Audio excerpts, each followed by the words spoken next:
Well, it looks like the Mustang is going to be getting a drop in horsepower for 2022.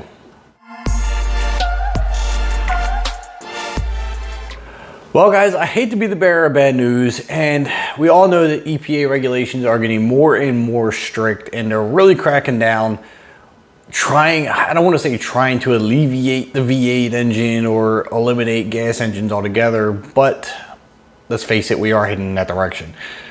This year, well, should I say the upcoming year, 2022, the Mustang is getting a cut in horsepower due to these stricter emissions regulations.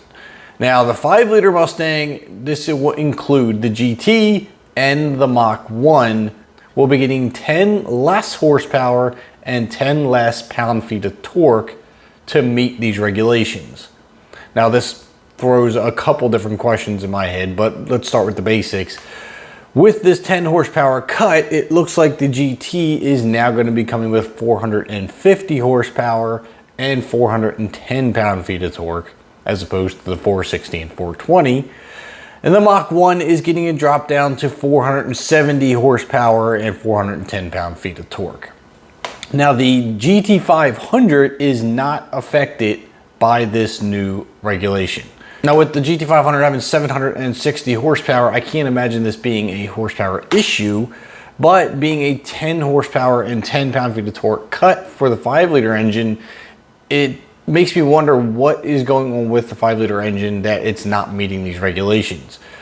There is no other mention of any other manufacturers having this issue. So I'm thinking it has to do with the engine itself. I could be completely wrong though. I have been looking and I can't find any specifics. But I don't want to say this is the end of the 5-liter engine, but I'm really curious of where this is going to go even for 2023, because now the new S650 platform is going to be coming out, and what is going to happen with that? Are we going to find a way around this regulation? Is this going to be a new engine? I mean, there's a lot of questions. One of my biggest questions though is what is Ford going to do to cut back on that 10 horsepower? Are they going to restrict the exhaust more? Is this going to be an intake restriction? What are they going to do to meet these emissions regulations? Now, it would be nice if they did something that could be easily remedied by the consumer. So if you restrict the exhaust a little more, that's okay, because let's face it, most people who modify their Mustangs are going to rip the factory exhaust off anyway, so that's not going to matter too much. Hopefully that's all it is. More restrictive catalytic converters or something like that. But whatever they end up doing, it's probably something that we can remedy in the aftermarket world.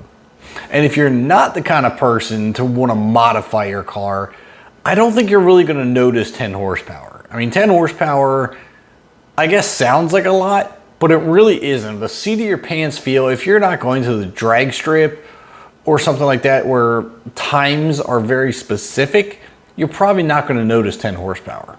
Now, from what I've gathered over in Europe, it's even worse than it is here, because the Mustang GT and Mach 1 are already rated at 453 horsepower and 390 pound-feet of torque. So I don't know if that's going to drop even more for 2022 than it is now. So if you are over in Europe and have some info on that, please drop it down in the comments and let us all know. It's making me more and more curious on the direction of the 5-liter engine.